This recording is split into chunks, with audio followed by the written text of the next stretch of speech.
Sarah Martinez looked at the clock on the kitchen wall. It was only 2 in the afternoon, but she felt like she had been working for 10 hours already. Her feet hurt inside her old white sneakers. The shoes made a small squeaking sound every time she walked across the shiny floor of Romano's restaurant. She wiped her hands on her black apron and picked up another tray of food. Table 12 was waiting for their lunch. Sarah put on her best smile and walked carefully between the other tables. Romano's was not like the other places where she had worked before. This restaurant was fancy. The tables had white cloth covers. The chairs were made of dark wood and looked expensive. Crystal glasses sparkled under the bright lights hanging from the ceiling. The people who came to eat at Romano's had money. Lots of money. Sarah could tell by looking at their clothes and jewelry. The women wore designer dresses that probably cost more than Sarah made in 3 months. The men had gold watches and suits that looked like they came from the most expensive stores in the city. Sarah was 24 years old. She had been working at Romano's for almost 4 months now. Before this job, she worked at a small diner on the other side of Chicago. The pay was not good there, but the people were nice.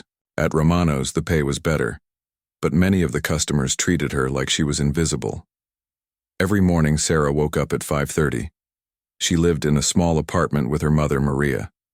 Her mother was sick and could not work anymore. The doctors said Maria needed expensive medicine to get better. Sarah's job at the restaurant helped pay for the medicine and their rent. After work at Romano's, Sarah went to night school. She was studying to become a music teacher. It was her dream since she was a little girl. Sarah loved music more than anything else in the world. When she was alone, she would sing while she cleaned or cooked. Her voice was beautiful, but not many people knew about her talent. The night classes were hard because Sarah was always tired. She worked double shifts on weekends to make extra money. Sometimes she worked 6 days a week. Her friends from high school were already finished with college. They had good jobs and nice apartments. Sarah felt left behind, but she never gave up hope. Today was Saturday, one of the busiest days at Romano's. The restaurant was full of people celebrating birthdays, anniversaries, and business deals. Sarah had already served 15 tables since her shift started at 11 in the morning. Her manager, Tony, told her she was doing a good job, but she needed to move faster. Sarah walked to table 12 and set down the plates of food. The family at the table barely looked at her. They continued talking about their vacation to Europe while she arranged their meals. Sarah had never been on a vacation. She had never even been on an airplane. After serving table 12, Sarah went back to the kitchen to pick up more orders. The kitchen was hot and loud. The cooks were shouting orders to each other in both English and Spanish. Steam rose from the pots and pans. The smell of garlic, herbs, and grilled meat filled the air. Maria, the head cook, smiled at Sarah. Maria was from Mexico, just like Sarah's mother. She always made sure Sarah ate something during her breaks. "You look tired, mija," Maria said, handing Sarah a plate of soup. "Eat this before you go back out there." Sarah sat on a small stool in the corner of the kitchen and ate the soup quickly. She thought about her mother at home, probably watching television or reading one of her romance novels. Maria Martinez had worked as a cleaning lady for 30 years before she got sick. She always told Sarah that education was the most important thing in life. "Study hard," her mother would say. "Do not end up like me, cleaning other people's houses. You are smart. You can be anything you want." Sarah finished her soup and went back to work. She picked up water glasses and refilled them at different tables. Most customers did not say thank you. They acted like she was not even there. Sarah was used to this by now. She had learned to smile and be polite even when people were rude to her. At table 6, an older woman complained that her salad had too much dressing. Sarah apologized and offered to bring a new salad. The woman rolled her eyes and said, "Just forget it. You people never get anything right the first time." Sarah's face turned red, but she kept smiling. She cleared the woman's plate and walked away. In the bathroom, she looked at herself in the mirror. Her dark hair was pulled back in, a ponytail. Her uniform was clean but looked cheap compared to the expensive clothes the customers wore. Sarah took a deep breath and reminded herself why she was working so hard. The afternoon continued with more orders, more complaints, and more tired feet. Sarah's lower back started to hurt from carrying heavy trays. She had spilled coffee on her apron earlier, leaving a brown stain near her name tag. The name tag said Sarah in simple black letters, but most customers never bothered to read it. Around 4 o'clock, the lunch crowd started to leave. Sarah began cleaning the empty tables and setting them up for dinner service. She folded napkins and polished silverware. Her hands moved quickly because she had done this hundreds of times before. Tony, the manager, walked over to her. He was a short man with gray hair and kind eyes. "Sarah, you're doing great today," he said, "but we are going to be very busy tonight. There's a big party coming in at 7, 20 people. They reserved the private dining room." Sarah nodded. More work meant more tips, and she needed every dollar she could get. Her mother's medicine was expensive and rent was due next week. Sarah also had to pay for her textbooks for next semester. The books cost almost $300. As Sarah continued setting up tables, she thought about her music classes. Last week, her teacher had told her she had real talent. "You should audition for the city chorus," the teacher had said. "Your voice is special." But Sarah knew she did not have time for the chorus. She barely had time to study for her regular classes. Every free moment was spent working or taking care of her mother. Sometimes, Sarah felt like her dreams were getting further away instead of closer. The restaurant started to fill up again as dinner time approached. Sarah tied her apron tighter and got ready for another busy evening. She did not know that tonight would be different from all the other nights. She did not know that one song would change everything. The front door of Romano's opened with a loud bang at exactly 7:15. Sarah looked up from the table she was cleaning and saw a group of well-dressed people walking in. But one man stood out from the rest. He was tall and had silver hair combed back perfectly. His suit looked like it cost more money than Sarah made in a year. The man walked like he owned the place. His shoes were shiny black leather, and they clicked against the floor with each step. Behind him followed 4 other people. 3 men, in expensive suits, and 1 young woman with blonde hair wearing a red dress that sparkled under the lights. Tony, the manager, rushed over to greet them. Sarah had never seen Tony move so fast. He was smiling bigger than usual and speaking in a voice that sounded nervous and excited at the same time. "Mr. Blackstone," Tony said, shaking the tall man's hand. "Welcome back to Romano's. Your table is ready, sir." Richard Blackstone. Sarah had heard that name before. The other waitresses talked about him sometimes. He was one of the richest men in Chicago. He owned many buildings around the city. The newspapers often had pictures of him at fancy parties and charity events. Richard barely looked at Tony when he shook his hand. His eyes moved around the restaurant like he was judging everything he saw. When his gaze passed over Sarah, she felt uncomfortable. There was something cold about the way he looked at people. "The table better be perfect this time," Richard said in a deep voice. "Last month you put us too close to the kitchen. I could hear every dish breaking and every cook shouting. It was completely unacceptable." Tony nodded quickly. "Of course, Mr. Blackstone. We have prepared our best table for you and your guests. Right this way, please." Sarah watched as Tony led the group to the private dining area in the back of the restaurant. It was the most expensive section of Romano's. The tables there had the finest tablecloths and the most beautiful flowers. Only the restaurant's most important customers sat in that area. The young woman in the red dress walked behind Richard. She looked like she was trying to keep up with his long steps. Her high heels made soft clicking sounds on the floor.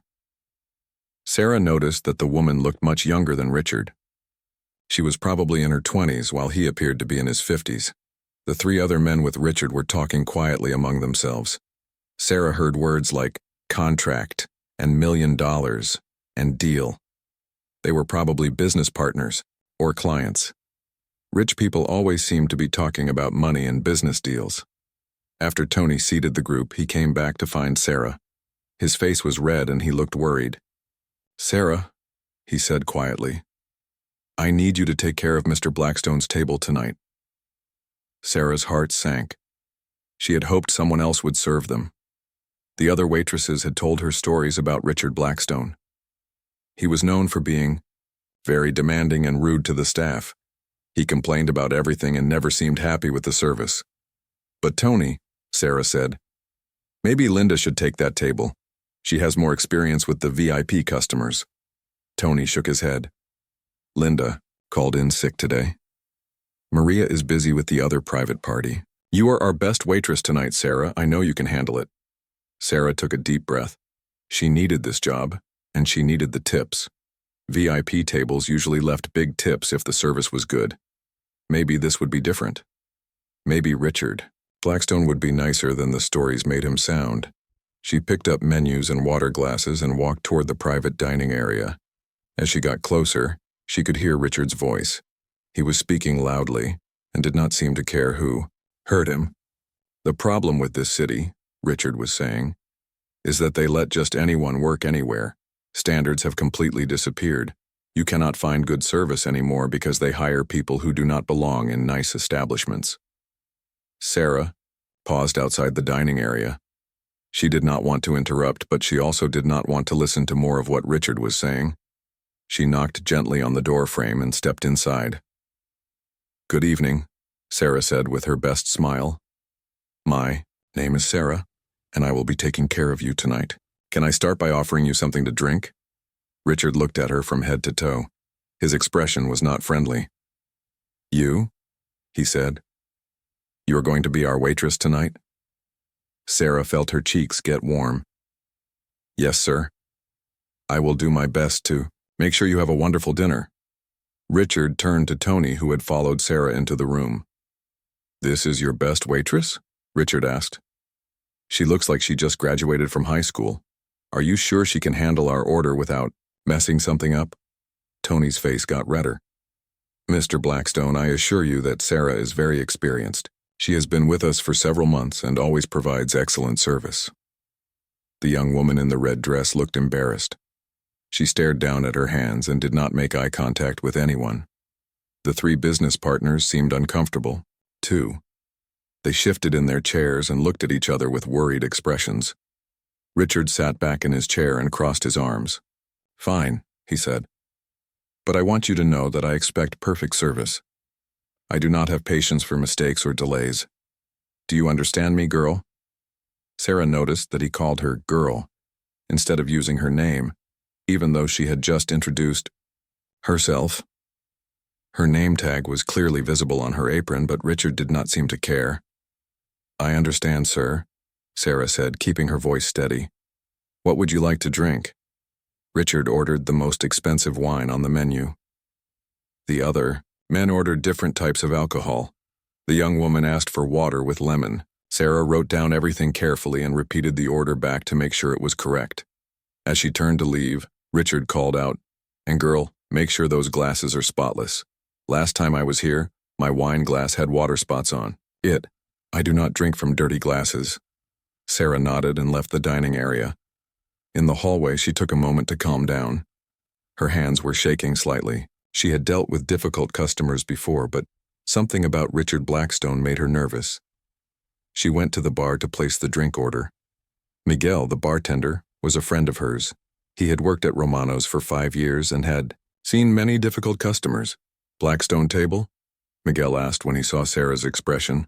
Yes, Sarah said. He is exactly like everyone said he would be. Miguel shook his head. Just do your best and stay professional. Rich people like him think money gives them the right to treat others badly. Do not let him get to you. Sarah watched as Miguel prepared the drinks. He made sure every glass was perfectly clean and polished. He arranged them on a silver tray with small napkins underneath each glass. When Sarah returned to the dining area with the drinks, Richard was telling a story about buying a new yacht. The other men were laughing and nodding.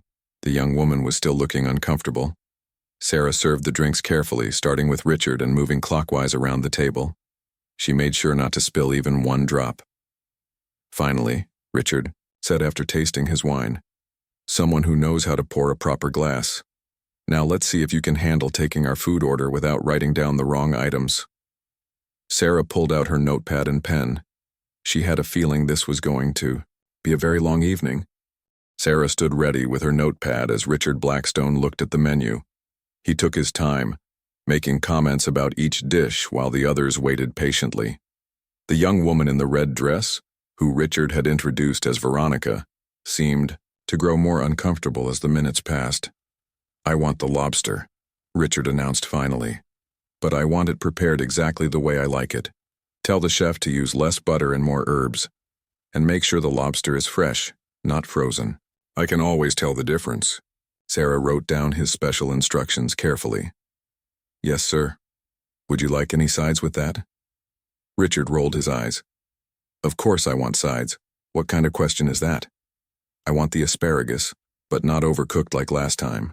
And the potato dish, what do you call it?" Sarah looked at the menu. "The truffle mashed potatoes, sir. That's the one. But I want real truffles, not that fake truffle oil that cheap restaurants use. Can your kitchen handle that? Or should I go somewhere else?" Sarah felt her face getting warm again. "Our chef uses only the finest ingredients, Mr. Blackstone. I will make sure he knows about your preferences." The other three men ordered more simply. They seemed embarrassed by Richard's behavior. Veronica ordered a small salad and spoke so quietly that Sarah had to lean closer to hear her. When Sarah finished taking the orders, she headed toward the kitchen. But before she could leave the dining area, Richard called out to her again. "Girl," he said loudly, "what wine do you recommend to go with lobster?" Sarah stopped and turned around. She had studied the wine menu during her training, but she was not an expert. "The sommelier usually recommends a white wine with lobster, sir. Perhaps a Chardonnay or a Sauvignon Blanc?"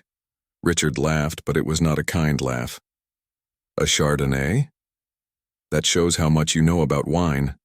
Any real wine expert would know that lobster pairs best with a specific type of Burgundy. But I suppose they do not teach that in whatever school you went to." The three business partners looked down at their plates.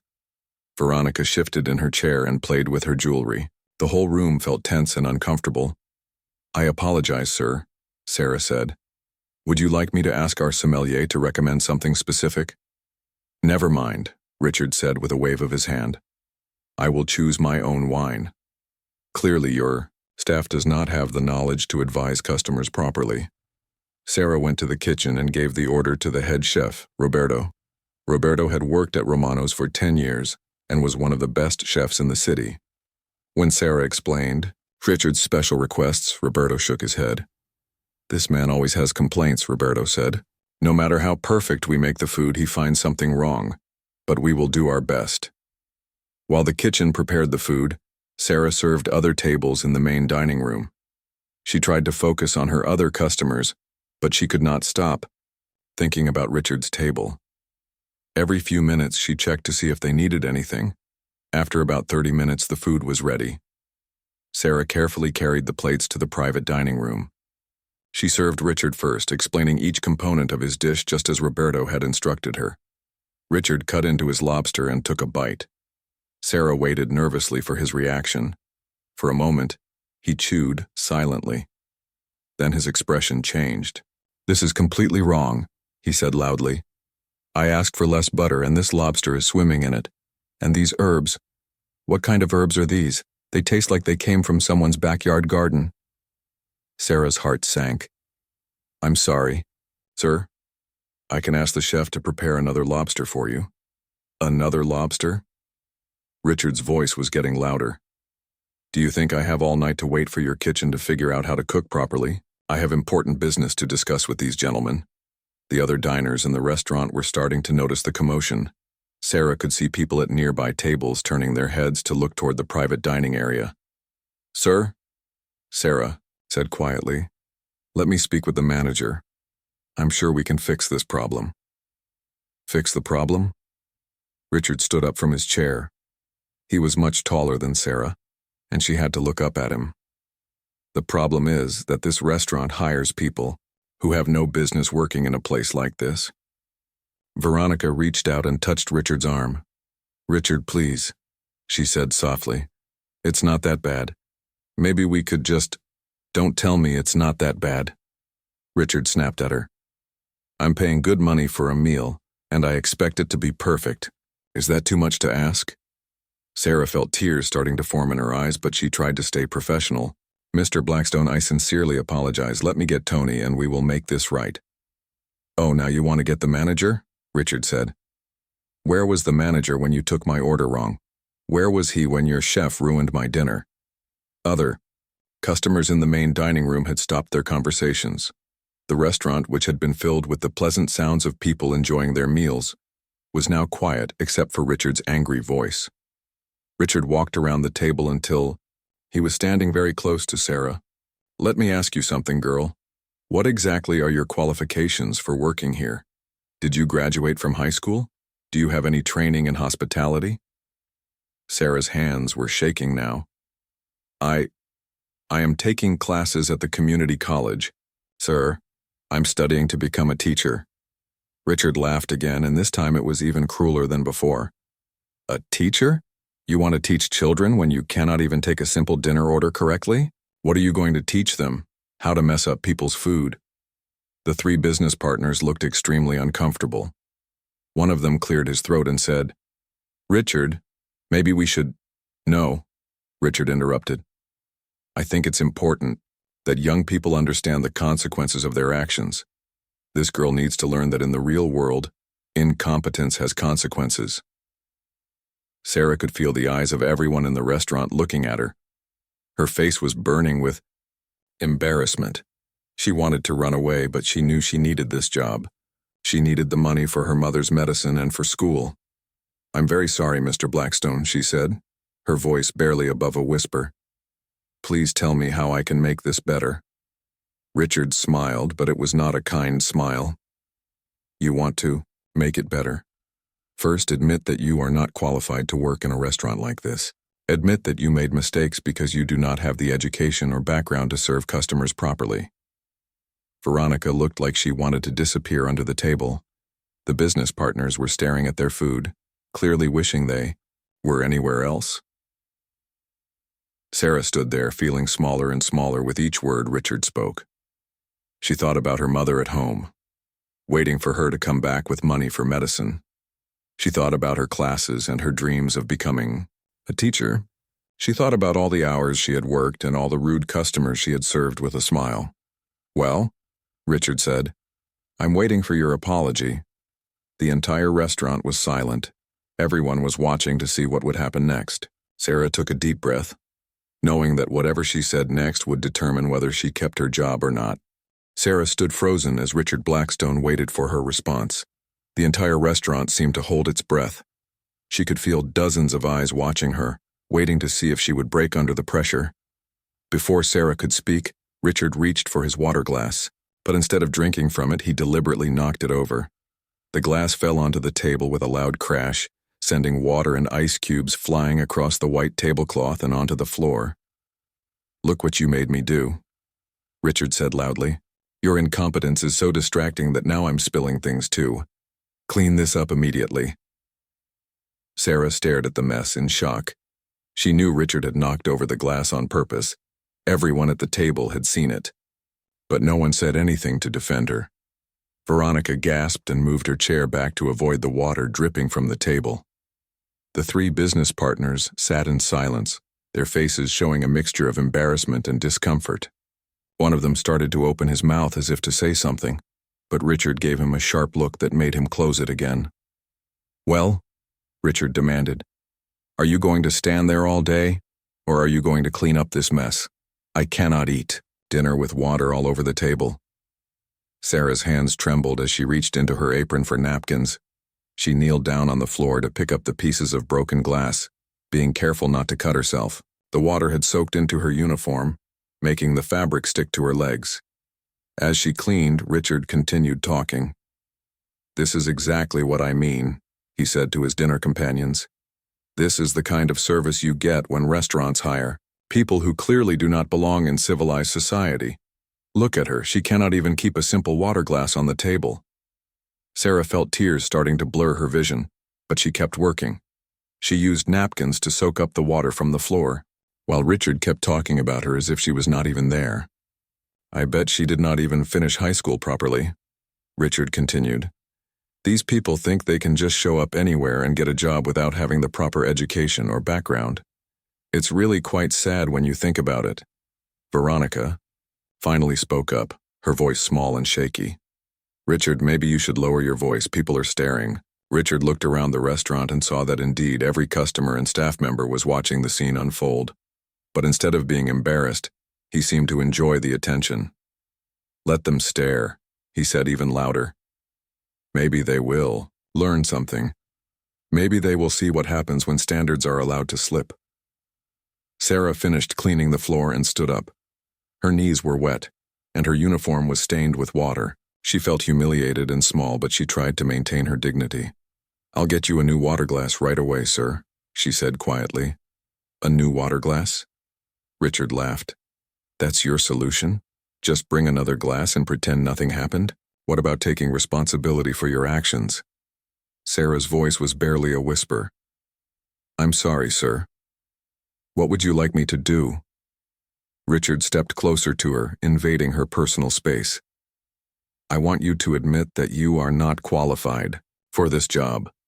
I want you to admit that you do not have the education or class to work in a place like Romano's." The restaurant had become completely silent except for Richard's voice. Even the kitchen staff had stopped working to listen. Sarah could see Tony, the manager, standing in the doorway looking panicked. He wanted to help her, but he was afraid of losing Richard as a customer. "Furthermore," Richard continued, "I want you to admit that people like you should stick to jobs that match your abilities. Maybe fast food restaurants or cleaning services. Places where your lack of education won't matter so much." One of the business partners, a man with gray hair and kind eyes, finally spoke up. "Richard, I think you're being a bit harsh. She's just trying to do her job." Richard turned on the man angrily. "Harsh? I'm being honest. Someone needs to tell these people the truth about their place in society. False kindness doesn't help anyone." Sarah felt something breaking inside her chest. All her life she had worked hard and treated people with respect. She had never asked for anything she had not earned. She was studying to better herself, taking care of her sick mother and trying to build a future. But in Richard's eyes, none of that mattered. To him, she was just a poor girl who did not deserve respect. "Look at her," Richard said, pointing at Sarah as if she was an object on display. "Look at those cheap shoes and that stained uniform. Look at how she carries herself. Does this look like someone who belongs in a fine dining establishment?" Sarah looked down at her shoes. They were old and worn, but they were the best she could afford. She had bought them from a discount store and tried to keep them as clean as possible. Her uniform was old too, but she washed it carefully after every shift. Veronica was now staring at her hands, clearly uncomfortable with Richard's behavior. The three business partners were shifting in their seats, obviously wishing they were somewhere else. But none of them had the courage to stand up to Richard. "I work hard, sir," Sarah said, her voice growing stronger despite her fear. "I treat all customers with respect and I always do my best." Richard's eyes grew cold. "Your best?" he said mockingly. "Your best is not good enough for people like us. Your best belongs in a diner or a truck stop, not in Romano's." He turned to address the other customers in the restaurant, raising his voice so everyone could hear. "This is what happens when businesses lower their standards. This is what happens when they hire people based on pity instead of qualifications." An elderly couple at a nearby table looked shocked. A family with teenage children stared in disbelief. A young couple on what appeared to be a romantic date exchanged worried glances. Richard seemed energized by the attention. "I've been coming to Romano's for years," he announced to the room. "I've spent thousands of dollars here. I expect a certain level of service, and I expect to be served by people who understand what quality means." Sarah felt the last of her composure beginning to crack. The unfairness of the situation was overwhelming. She had done nothing wrong except work hard to support her family and pursue her education. Yet Richard was treating her like she was worthless. "Please, sir," she said, her voice breaking. "I need this job. I'm trying my best to serve you well." Richard's smile was cruel. "Need this job?" he repeated. "Maybe you should have thought about that before you proved you're not capable of doing it properly." At that moment, Tony finally found the courage to approach the table. His face was red with embarrassment and anger. but he was still trying to be diplomatic. "Mr. Blackstone," Tony said carefully, "perhaps there's been a misunderstanding. Sarah is one of our finest waitresses. I'm sure we can resolve any issues with the service." Richard turned his cold gaze on Tony. "A misunderstanding? The only misunderstanding here is thinking that this girl could provide acceptable service to paying customers." The entire restaurant continued to watch in stunned silence. Some customers looked angry at Richard's behavior. Others seemed embarrassed to witness such cruelty, but still, no one spoke up to defend Sarah. Sarah stood there feeling more alone than she had ever felt in her life. Her dreams of becoming a teacher seemed further away than ever. Her mother's medicine bills seemed impossible to pay. And her dignity felt completely shattered. But somewhere deep inside her, something was beginning to stir. A quiet strength that Richard Blackstone could never understand. As Richard Blackstone continued his cruel display, someone else in the restaurant was watching with growing anger. Mr. Antonio Romano, the owner of the restaurant, had been in his office reviewing paperwork when he heard the commotion. Now he stood in the shadows near the kitchen entrance, his face dark with fury as he witnessed what was happening to Sarah. Antonio Romano was a 70-year-old man who had built his restaurant from nothing. He had come to America from Italy as a young man with no money and barely able to speak English. He knew what it felt like to be looked down upon, to be treated as less than human because of where you came from or how much money you had. Sarah stood before Richard, her whole body shaking. The water stains on her uniform had grown larger, and her name tag hung crooked on her apron. But despite her humiliation, she held her head up and looked Richard in the eyes. "Sir," she said, her voice quiet but steady, "I have apologized for any problems with your service. I have cleaned up the mess. I have offered to fix your meal. What more do you want from me?" Richard's face twisted into an ugly smile. "What I want," he said slowly, "is for you to understand your place. I want you to admit that you do not belong here." The three business partners looked increasingly uncomfortable. The man with gray hair tried again to intervene. "Richard, this has gone far enough. She's just a young woman trying to do her job." "Exactly," Richard snapped. "She's trying to do a job she's not qualified for. And that's the problem with this whole country. People thinking they deserve things they haven't earned." What Richard did not know was that Sarah Martinez had been singing since she could talk. Her mother, Maria, had been a singer in Mexico before she came to America. Even though Maria had to give up her musical dreams to support her family, she had passed her love of music to her daughter. Sarah had grown up listening to opera, folk songs, and classical music. She had sung in her church choir since she was 6 years old. In high school, she had been the star of every musical production. Her music teacher had told her she had the most beautiful voice he had heard in 30 years of teaching. But Sarah's family was poor. When her mother got sick, Sarah had to give up her plans to attend music school. She took the job at Romano's to pay for her mother's medicine and to save money for college. Her dream was to become a music teacher so she could share her love of singing with children. Very few people knew about Sarah's talent. She was too busy working and studying to perform anywhere. Sometimes late at night when she was cleaning the restaurant after closing, she would sing softly to herself. But the dining room was always empty, so no one ever heard her. Mr. Romano, however, had heard her. Several weeks ago, he had stayed late to work on the books. As he sat in his office, he heard the most beautiful voice floating through the restaurant. At first, he thought someone had left a radio on. But when he investigated, he found Sarah mopping the floor and singing an Italian love song, in perfect Italian. He had stood there listening, amazed by the pure, powerful voice coming from the young waitress.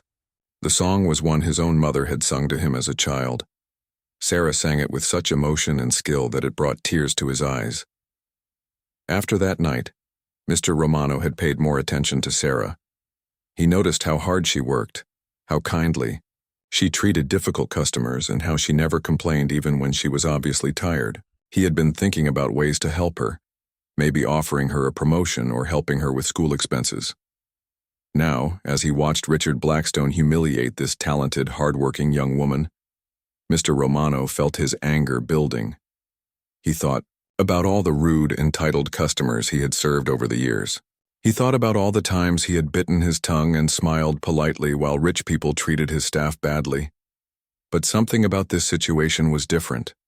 Something about Richard's cruelty towards Sarah crossed a line that Mr. Romano could not ignore.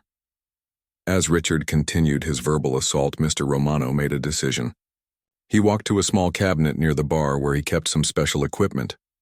From the cabinet, he pulled out a wireless microphone, the same microphone that local musicians sometimes used when they performed at Romano's on special occasions. The entire microphone was connected to the restaurant's sound system. Mr. Romano had installed it years ago so that he could make announcements during large parties or special events. Tonight he was going to use it for something completely different. Mr. Romano tested the microphone to make sure it was working. The soft sound of static filled the restaurant, causing everyone to look around in confusion. Richard stopped talking and frowned, annoyed by the interruption. "What is that noise?" Richard demanded. "Can't you people do anything right?" Mr. Romano walked slowly toward the private dining area.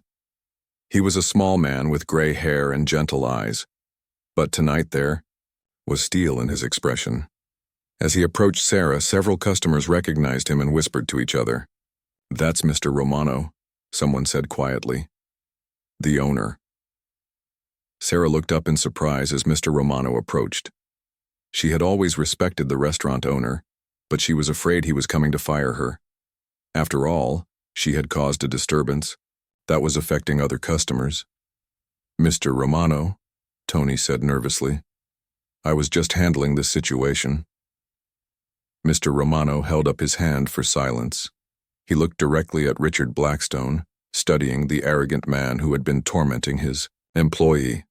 "Mr. Blackstone," Mr. Romano said quietly, "I have been listening to what you have been saying to my waitress." Richard straightened up, clearly expecting Mr. Romano to apologize and possibly fire Sarah on the spot.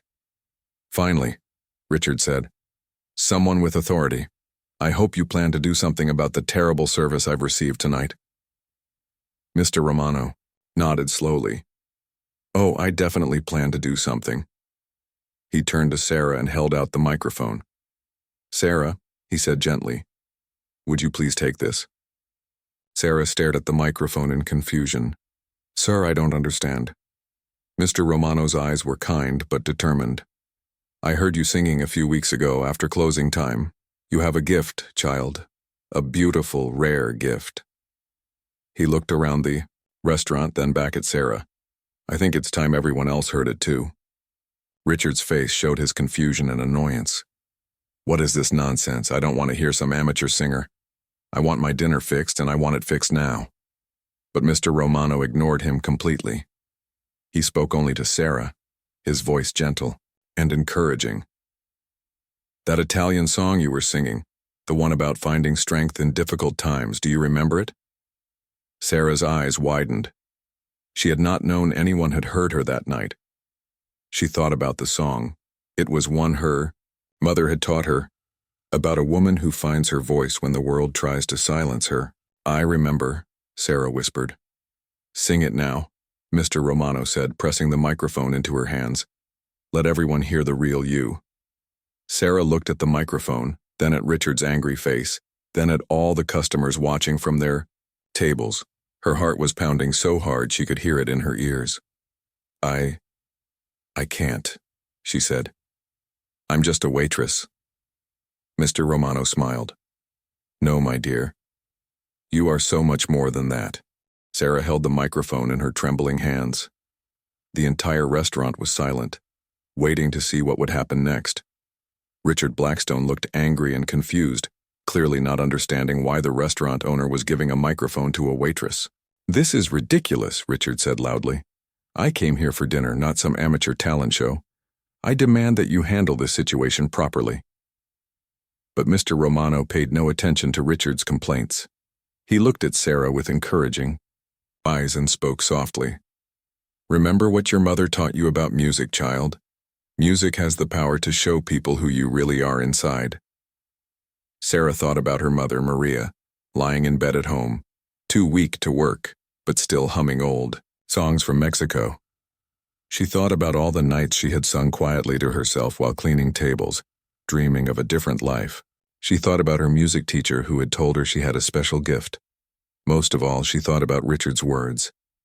He had said she did not belong here, that she was not good enough, that people like her should know their place.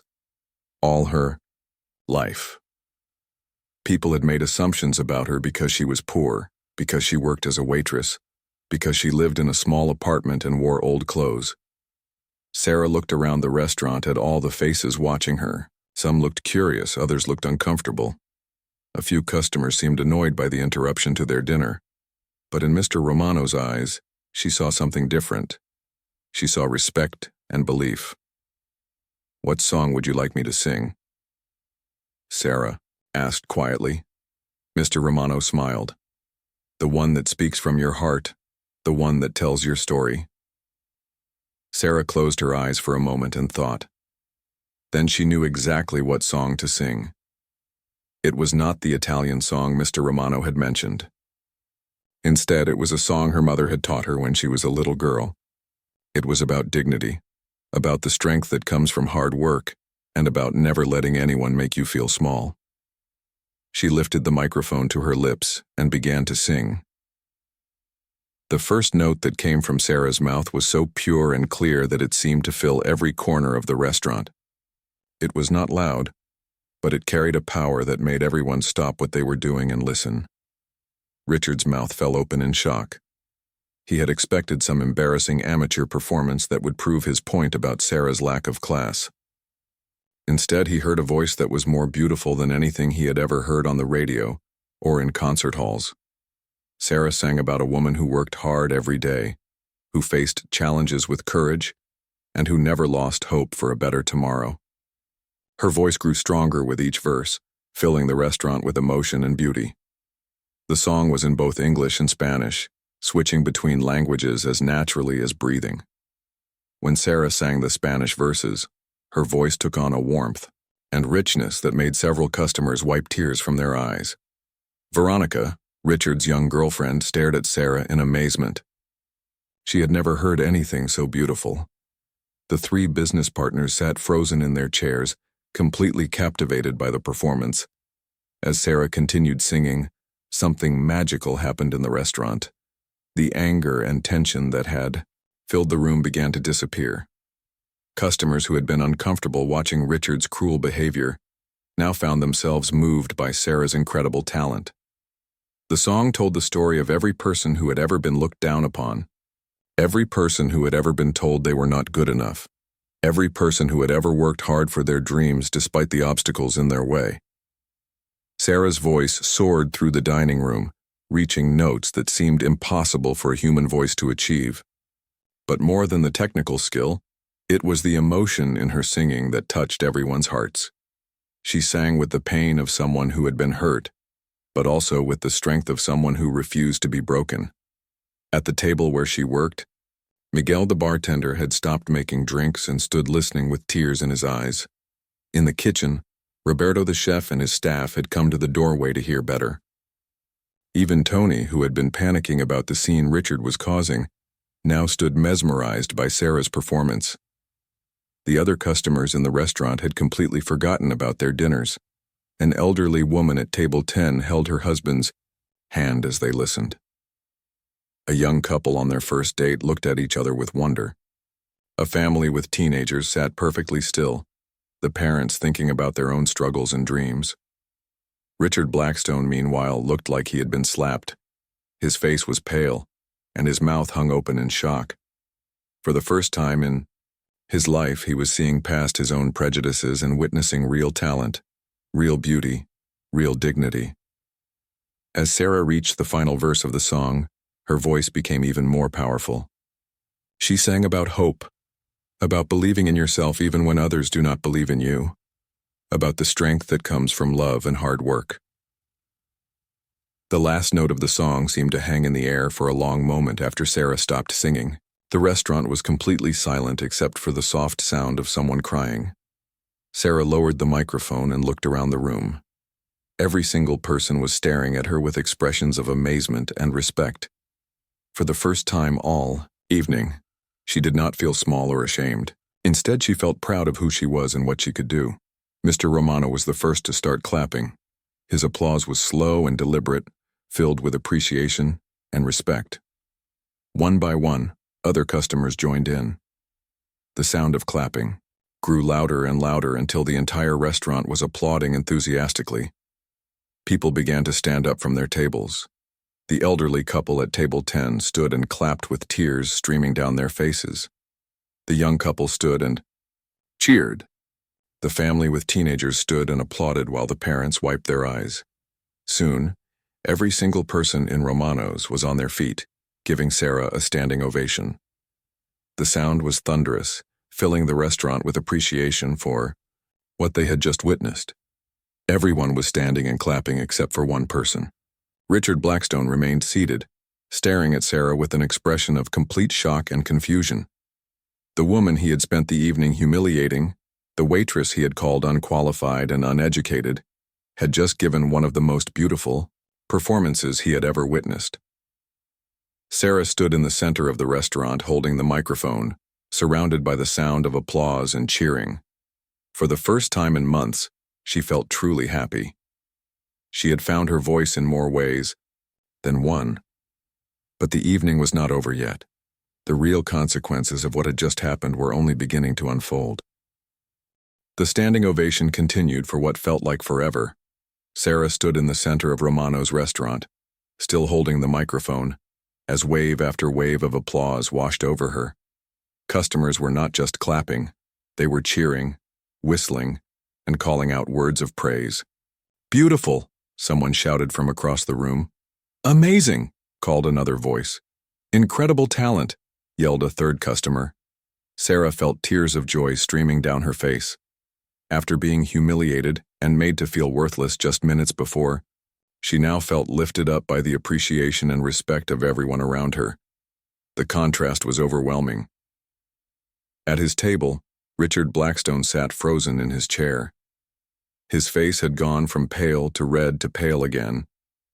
He looked around the restaurant at all the people celebrating Sarah's performance, and for the first time in his life, he realized he had made a terrible mistake. The three business partners at Richard's table were on their feet, clapping enthusiastically. The man with gray hair who had tried to defend Sarah earlier was applauding with tears in his eyes. The other two men were shaking their heads in amazement. "Richard," the gray-haired man said, during a brief pause in the applause. "That was extraordinary. Absolutely extraordinary." Richard's girlfriend, Veronica, was also standing and clapping. But unlike the others, she was looking directly at Richard with an expression of disgust and disappointment. She had been embarrassed by his behavior all evening, but now she was seeing him for who he really was. As the applause finally began to die down, people slowly returned to their seats. But the atmosphere in the restaurant had completely changed. Instead of the tense, uncomfortable feeling that had filled the room during Richard's attack on Sarah, there was now a warm, celebratory mood. Several customers approached Sarah to personally congratulate her. An elderly woman with silver hair took Sarah's hands in hers and spoke with a gentle voice. "My dear," the woman said, "I have been going to concerts and operas for 60 years, and I have never heard anything more beautiful than what you just shared with us. You have a gift from God."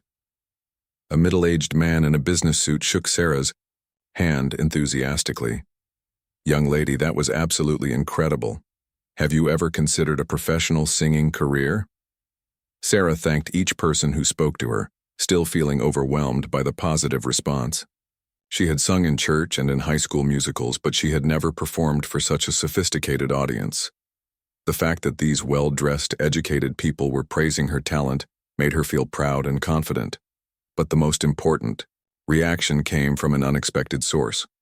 At a corner table near the window sat a woman in her 50s with short brown hair and intelligent eyes.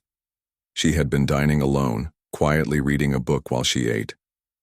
During Richard's attack on Sarah, she had looked increasingly angry. During Sarah's performance, she had listened with the intense focus of a professional. Now this woman approached Sarah with a business card in her hand. "Miss," she said, My name is Catherine Wells. I am a talent agent here in Chicago. I represent singers, actors, and musicians. Sarah's eyes widened in surprise. A talent agent? Catherine nodded. I was having dinner here tonight when I heard your performance. I have been in this business for 25 years, and I can tell you honestly that you have one of the most exceptional voices I have ever heard. Are you professionally trained? Not really, Sarah said. I took some music classes in high school, and I'm taking a few courses at community college now. But mostly, my mother taught me. She used to sing professionally in Mexico. Catherine's expression became even more interested. Your mother was a professional singer?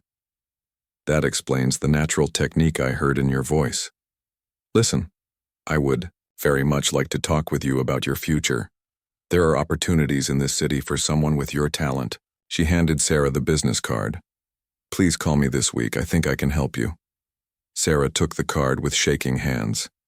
She had dreamed of opportunities like this but never believed they would actually happen to her. Meanwhile, at Richard's table, a very different conversation was taking place. The three business partners were talking quietly among themselves, occasionally glancing over at Richard with expressions of disapproval. I cannot believe what we just witnessed, one of them said quietly. The way you treated that young woman was completely unacceptable, Richard. The gray-haired man nodded in agreement. I've known you for 10 years, Richard, and I've never seen you behave so cruelly. That girl did nothing wrong and you humiliated her in front of the entire restaurant. The third partner, a younger man with dark hair, spoke even more bluntly. Frankly, Richard, I'm embarrassed to be seen with you right now. What you did was not just rude, it was evil. Richard tried to defend himself. I was just trying to maintain standards. I expect good service when I pay for it. Good service? The gray-haired man said incredulously. She was providing excellent service. You knocked over your own water glass on purpose, then blamed her for it. Everyone saw what you did. Veronica, who had remained silent during this exchange, finally spoke up. Richard, I cannot be with someone who treats people like that. What you did tonight showed me who you really are, and I don't like what I see. She stood up from the table and gathered her purse. I'm going home. Please don't call me again. Richard watched in shock as Veronica walked away. She stopped at Sarah's table to personally apologize for Richard's behavior, then left the restaurant without looking back. The business partners were also preparing to leave. Richard, the gray-haired man said, we need to talk about our business relationship. After tonight, I'm not sure I want to continue working with you. What do you mean? Richard asked, panic starting to creep into his voice. I mean that the way you treat people reflects on all of us. I have a reputation to protect, and I cannot be associated with someone who behaves like you did tonight. The younger partner nodded. I feel the same way. The downtown development project we were discussing, I think I'll be looking for a different partner. With that, all three men left the table, leaving Richard sitting alone. They each stopped to congratulate Sarah on her performance before walking out of the restaurant. Richard found himself completely alone at his table, surrounded by the remains of his ruined dinner. Around him, other customers were still talking excitedly about Sarah's singing. He could hear fragments of their conversations. Such an amazing voice. I can't believe she works as a waitress. That man should be ashamed of himself. Someone should complain to the management about his behavior. For the first time in his life, Richard Blackstone felt the consequences of his actions. He had lost his girlfriend, probably lost several business partners, and had been publicly humiliated, all because he had chosen to attack a young woman who was simply trying to do her job. Sarah, meanwhile, was experiencing the opposite. She was surrounded by new friends, new opportunities, and new respect. Mr. Romano approached her with a warm smile. Sarah, he said, I would like to offer you a new position here at Romano's. How would you like to be our weekend entertainment coordinator? You could sing here regularly, and I would pay you much more than your current salary. Sarah felt like she was dreaming. In the space of 1 hour, she had gone from being humiliated and nearly fired to being offered a promotion and a potential professional singing career, but the best was yet to come. As the evening wound down and customers began to leave, many of them stopped to tip Sarah personally, thanking her for the beautiful performance. When she counted the money later, She found she had made more in tips that night than she usually made in a week. Richard Blackstone sat alone at his table, finally understanding what it felt like to be on the receiving end of judgment and rejection. The woman he had tried to destroy had risen above his cruelty and shown everyone her true worth, and in doing so, she had revealed his own true character as well. 3 weeks later, Sarah Martinez stood in the dressing room of the Chicago Symphony Hall, looking at herself in the mirror. She was wearing a beautiful blue dress that Catherine Wells, her new agent, had helped her choose. Tonight, she would be performing as a guest soloist with the community orchestra, her first professional performance. The past 3 weeks had been like a dream. After that night at Romano's, everything in Sarah's life had changed. Catherine Wells had kept her promise and found several opportunities for Sarah to audition. Word about her incredible voice had spread quickly through Chicago's music community. Sarah had been offered a scholarship to attend the prestigious Chicago Music Conservatory. She would be able to study music full-time while working part-time at Romano's on weekends. Mr. Romano had created a special position for her as the restaurant's featured performer, with a salary that was 3 times what she had been making as a waitress. The tips from that memorable night at Romano's had been enough to pay for her mother's medicine for 2 months. But more importantly, the opportunities that followed meant Sarah no longer had to worry about choosing between her dreams and her family's needs. Sarah's mother, Maria, was in the audience tonight, wearing a new dress that Sarah had bought for her. Maria's health had improved significantly once they could afford better medical care. She was so proud of her daughter that she had been telling everyone in their neighborhood about Sarah's success. As Sarah prepared for her performance, she thought about Richard Blackstone. She had heard through Catherine that his business had suffered greatly after that night. The story of what happened at Romano's had spread throughout Chicago's business community. Many people who had witnessed his behavior had shared their experiences with others. The 3 business partners who had been with Richard that night had all terminated their relationships with him. Word of his cruel treatment of a hardworking young woman had damaged his reputation severely. Several major clients had canceled their contracts, saying they did not want to be associated with someone who treated service workers so badly. Richard's real estate company had lost millions of dollars in deals. His social circle had abandoned him as well. Veronica had started dating one of the business partners who had defended Sarah that night. Even Richard's country club had received complaints about his behavior and asked him to consider resigning his membership. But the most significant consequence for Richard was something he had never experienced before. He had been forced to look at himself honestly. For the first time in his life, he understood what it felt like to be rejected and judged by others. The experience had been devastating for a man who had always believed his wealth made him superior to everyone else. Sarah had heard that Richard had tried to contact Romano's several times, asking to speak with her. Mr. Romano had refused to give Richard her contact information, but he had passed along the message that Richard wanted to apologize. Sarah had not decided whether she was ready to hear that apology yet. Tonight, as she prepared for her performance, Sarah focused on the positive changes in her life.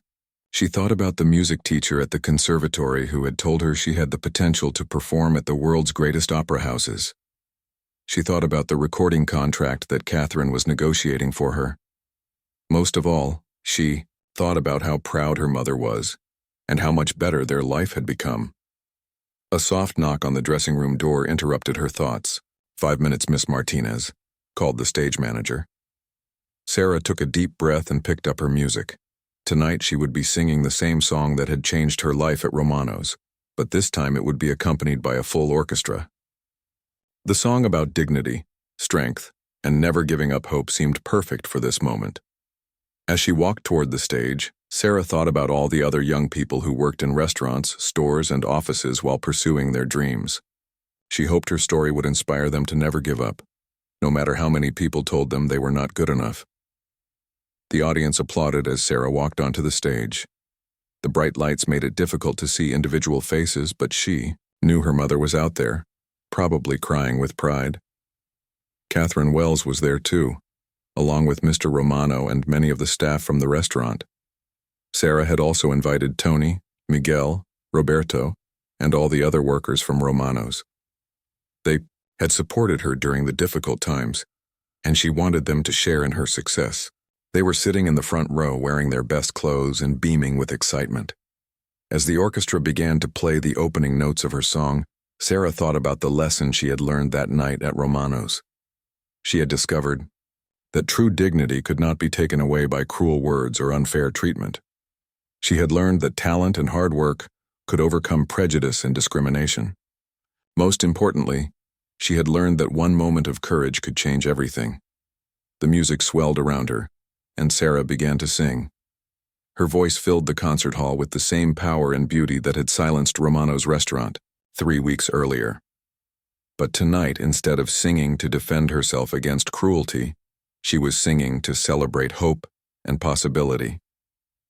In the audience, her mother wept with joy. The music critics who had come to review her performance sat forward in their seats, amazed by what they were hearing. Catherine Wells smiled with satisfaction, knowing she had discovered a truly special talent. And somewhere across the city, Richard Blackstone sat alone in his empty mansion, reading about Sarah's performance in the newspaper.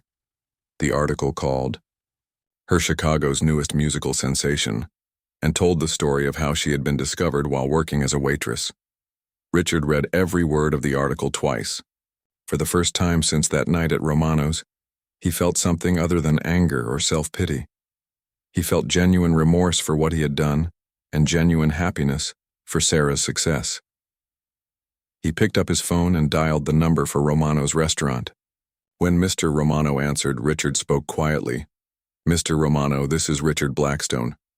I know you probably don't want to hear from me, but I wanted you to know that I've been following Sarah's career. I'm genuinely happy for her success."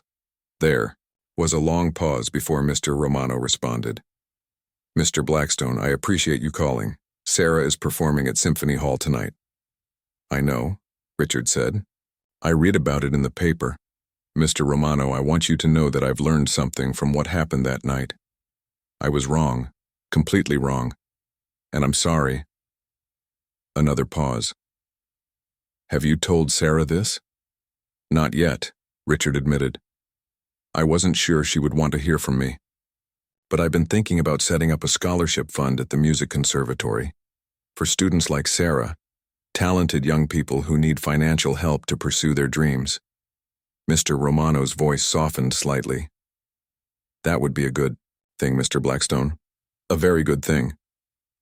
After he hung up the phone, Richard sat quietly in his study.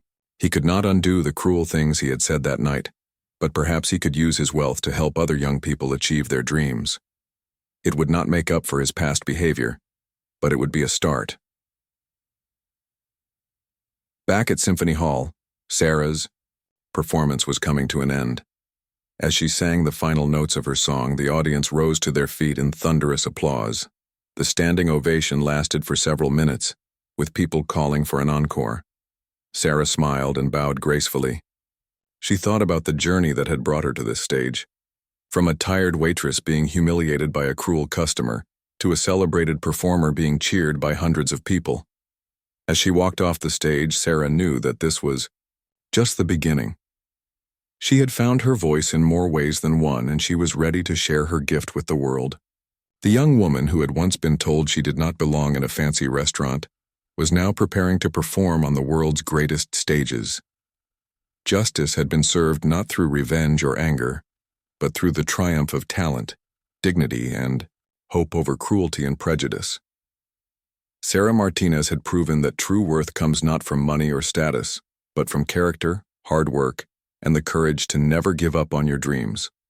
And in doing so, she had changed not only her own life, but the lives of everyone who witnessed her transformation from victim to victor.